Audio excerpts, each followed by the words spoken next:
Here's an expanded and even more engaging version of the story: the creation and fall. In the beginning, there was only stillness, an endless void waiting for a creator's touch. Then God spoke, "Let there be light," and light burst forth, chasing away the darkness. Day and night began their eternal dance. By his command, the heavens stretched out like a canvas, and the earth emerged from the waters, firm and fertile. Every day brought something new, a symphony of creation. Plants sprouted, rivers carved paths through valleys, and the sky teemed with birds while oceans brimmed with life. Finally, God turned to his crowning creation. With infinite care, he shaped man from the dust of the ground, breathing his own breath into him, making him a living being. This was Adam. Then, seeing that Adam should not be alone, God caused him to fall into a deep sleep. From Adam's side he fashioned a companion, a woman, Eve. Together, they were the first to bear the image of their Creator, set apart to rule over all the earth. God placed Adam and Eve in Eden, a garden more beautiful than words could describe. Every tree was pleasing to the eye and bursting with fruit. Rivers flowed with crystal waters, and animals roamed in peace. At the center of the garden stood two special trees, the tree of life and the tree of the knowledge of good and evil. God gave Adam and Eve one rule: you may eat from any tree in the garden, but you must not eat from the tree of the knowledge of good and evil. If you eat from it, you will surely die. It was a simple command, a test of trust and obedience. For a time, they lived in perfect harmony.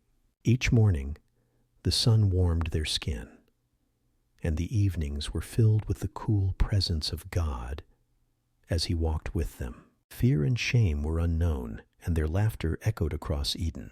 But unseen by Adam and Eve, a dark force slithered into the garden.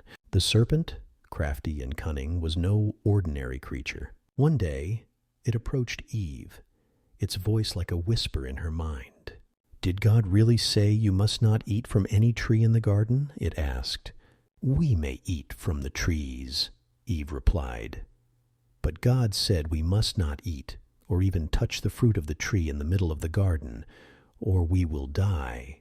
"You will not surely die," the serpent said, its words dripping with deceit. "God knows that when you eat it, your eyes will be opened, and you will be like him, knowing good and evil." Eve glanced at the tree.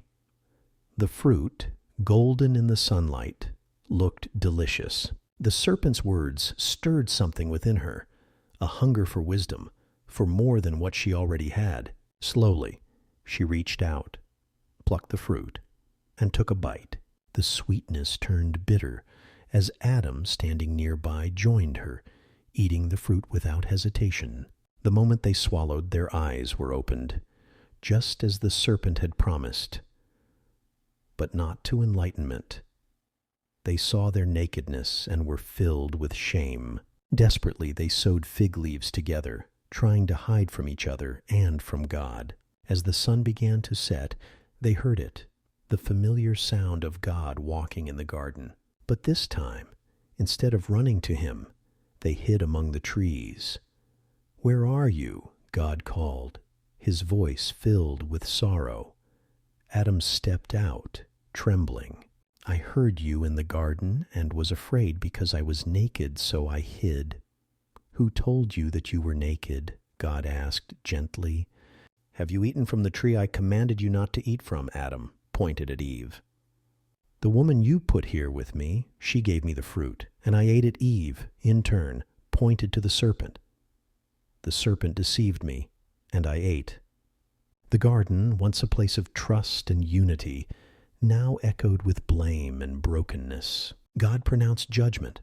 The serpent would crawl on its belly, hated and crushed by the offspring of the woman. Eve would endure pain in childbirth, and Adam would toil against thorns and thistles to harvest the earth. Yet even in his judgment, God showed mercy. He clothed Adam and Eve in garments of animal skins, a sacrifice to cover their shame. Then, with a heavy heart, he banished them from Eden, placing cherubim and a flaming sword to guard the way to the tree of life. As Adam and Eve stepped into the world beyond Eden, the perfection they once knew became a memory. The ground was hard, the work endless, and the burden of their choices heavy. Yet, even in their exile, they carried a spark of hope, a promise hidden in God's words to the serpent. One day, a descendant of Eve would come to crush the serpent's head and restore what was lost. Thus began humanity's long journey through toil, struggle, and the shadow of sin, always yearning for the day when harmony with their Creator would be restored.